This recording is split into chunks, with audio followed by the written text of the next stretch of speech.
Saya mengandung anak suami puan. Olahan dari kisah benar. Kisah ini merupakan olahan dari kisah sebenar. Pelbagai kisah pernah saya lalui dan saya akan cuba kongsikan untuk iktibar kita semua. Saya mengandung anak suami puan. Baiklah, apa reaksi anda sekiranya ada seseorang berkata begini? Saya minta tolong pauskan video ini sebelum meneruskan dan mendengar cerita selanjutnya. Sila komen di bawah secara jujur. Apakah respon dan balasan anda sekiranya ada seorang wanita ataupun seorang gadis datang dan hadir menyatakan, saya mengandung anak suami puan. Baiklah, saya teruskan. Kisahnya bermula begini.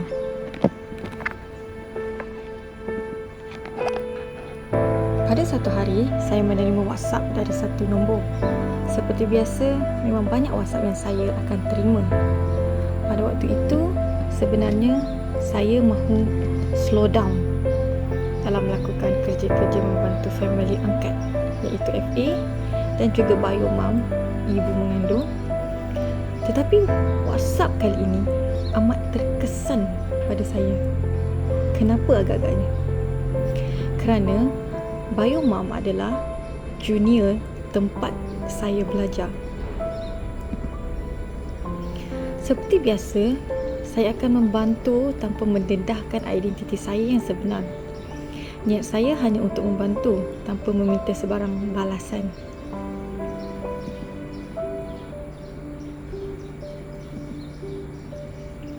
Kisahnya, bio mom merupakan pelajar IPTA di tahun akhir. Manakala bio dad iaitu ayah kandung bayi yang dikandung oleh bio mom juga merupakan pelajar di IPTA yang sama. Cuma dia adalah pelajar jarak jauh. Mereka bertemu di kafeteria universiti dan dari situ mereka mula bertukar nombor telefon. Untuk dipendekkan cerita, biodad memberi nama tipu. Seawal pengenalannya, hanya nama samaran diberikan. Nama samaran itu tidak ada kena-mengena langsung dengan nama sebenarnya. Hubungan singkat itu menghasilkan sesuatu yang bakal merungkai dan menimbulkan pelbagai kisah dan cerita. Di sini kita akan dapat lihat pelbagai bentuk rupa perangai manusia yang sebenar.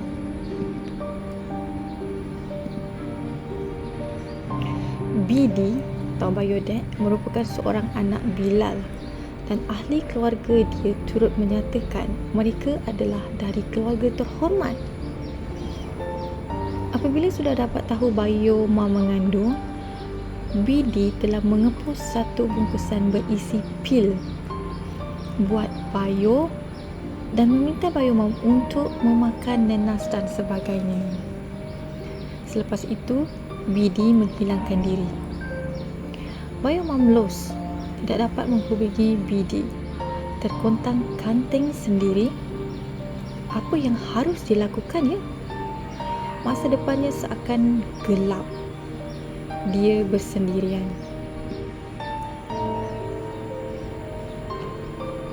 Mungkin ada yang bakal cakap, padahal ke bio, siapa suruh menggatal? Itu mungkin hukuman yang diterima bio. Tapi apa pula hukuman yang perlu diberi kepada BD? Lepas macam tu aja ke? Sebab yang menggatalnya perempuan? Atau lelaki tak salah?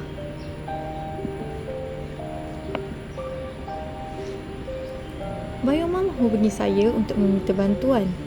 Tolong carikan family angkat untuk anak yang dikandungkan. Di samping itu, dia juga mula bercerita tentang BD dan dia mahu mencari BD.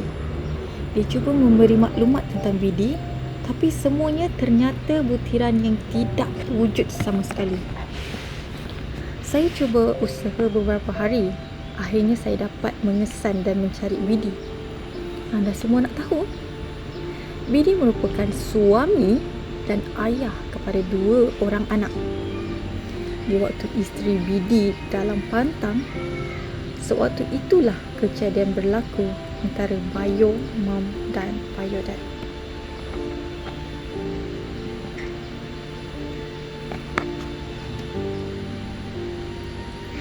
Saya tidak mahu menjatuhkan hukum kepada sesiapa. Saya bukan peguam. Saya juga bukan hakim. Secara rasionalnya, saya hanya cuba membantu mengelakkan kes-kes buang bayi ataupun kes yang mungkin lebih jauh lagi seperti bunuh diri atau sebaliknya. Saya bukan berniat untuk menyokong Bayo Mam untuk melakukan maksiat. Dan ada yang menyatakan tidak perlu dibantu orang-orang sebegini. Biar mereka tahu dan tanggung apa yang mereka buat. Baguskah tindakan macam tu? Saya juga tidak mahu merungkai. Saya bukan pendapat. Apabila saya sudah dapat maklumat tentang BD, saya beritahu kepada Bayo Mam. Bayo Mam membuat keputusan mahu berjumpa dengan isteri Bayo Dad. Saya hanya membantu apa yang termampu sahaja. Anda bakal mengetahui lebih konflik di sini nanti. Sebelum berjumpa dengan isteri Bayo Dad, Bayo Mam dari negeri belah utara terpaksa naik bas dan turun ke Selangor dengan kondisi Bayo Mam ketika itu yang mengalami pendarahan. Saya seperti biasa akan menghantar wakil sahaja untuk membantu kerana tidak mahu identiti saya terdedah.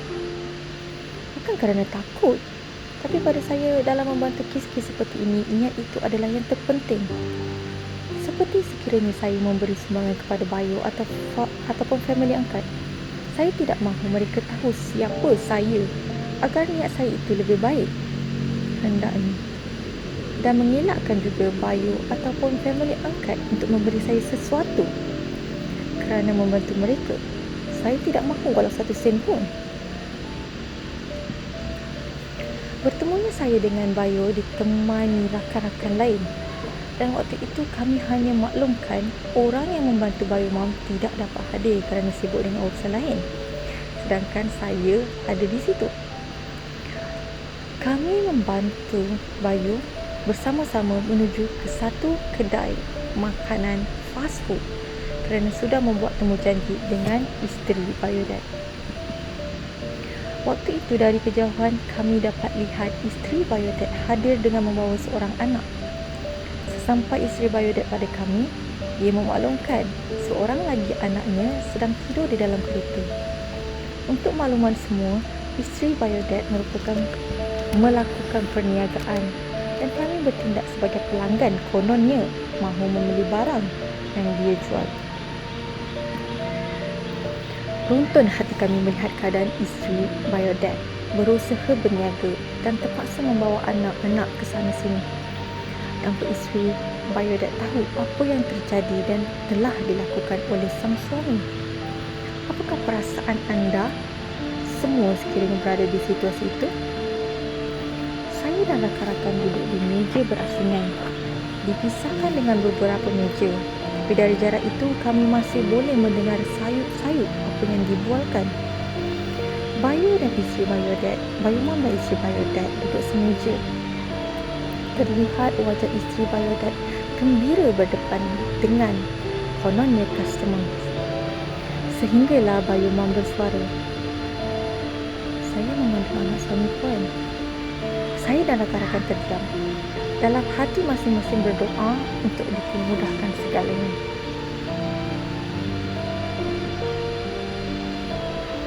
Dipendekkan cerita, respon dari isteri Bayo Dad amat di luar jangkaan.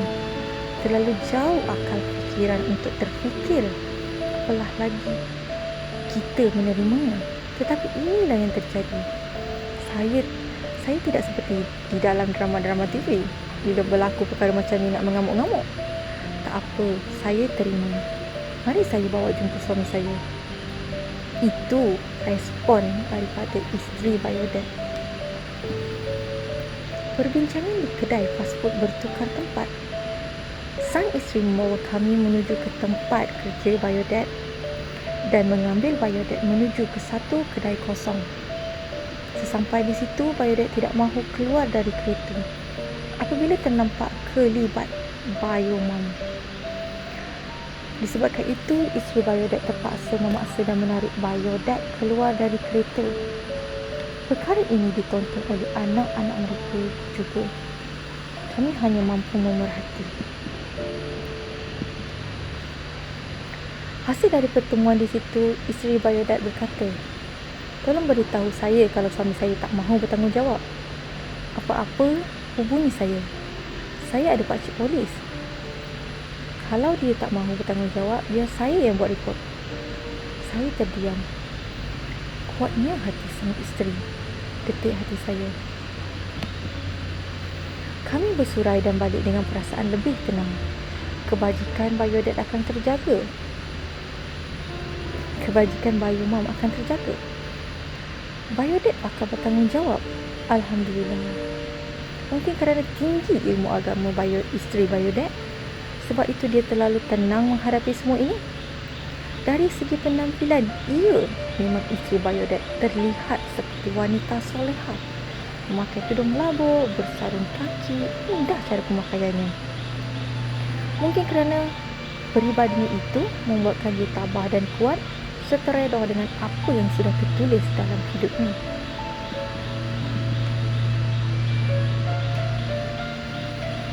Saya mahu minta anda semua sekali lagi berhentikan video ini sebentar. Mungkin anda boleh buat kesimpulan sebelum meneruskan penceritaan saya. Tolong jangan forward video ini. Cuba pause video ini dahulu dan pilih kesimpulan pengakhiran cerita anda dan tulis di ruangan komen sejujurnya. Kemudian di akhir cerita nanti, mungkin anda boleh mengomen semula adakah komen anda dan apa anggapan anda itu benar ataupun tidak. Baiklah, saya teruskan penceritaan. Setelah Biodet mengaku memang dia telah melakukan perbuatan itu dengan Biomom, ahli keluarga Biodet berkumpul. Ternyata semuanya berubah selepas itu. Biodet tidak mahu bertanggungjawab. Malah Biomom dihina dengan gelaran-gelaran kasar. Maaf, saya tidak mahu senaraikan apakah gelaran-gelaran itu, kerana saya mahu menulis yang baik-baik sahaja. Cerita ini dikongsi untuk menjadikan pengajaran yang perlulah diambil dari segi positif sahaja buat semua.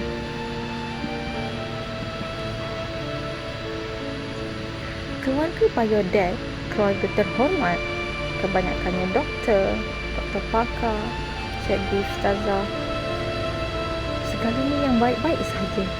Juga ayah Biodet seperti dimaklumkan Bilal dan dikenali dengan kebaikan. Jadi inikah kunci untuk mereka? Biomom tidak boleh masuk dalam keluarga kami. Keluarga terhormat. Anak yang dikandung oleh Biomom, anak tidak sah taraf, tidak boleh menuntut sebarang hak. Baiklah, undang-undang Islam diguna pakai sehingga menuntut kewajipan dan tanggungjawab ke? Biomom dihukum untuk bersendirian menghadapi semuanya. Sedangkan Biodet, ya, sudah mengaku. Tapi betul ke anak itu anak Biodet? Mungkin selepas itu Biomom berbuat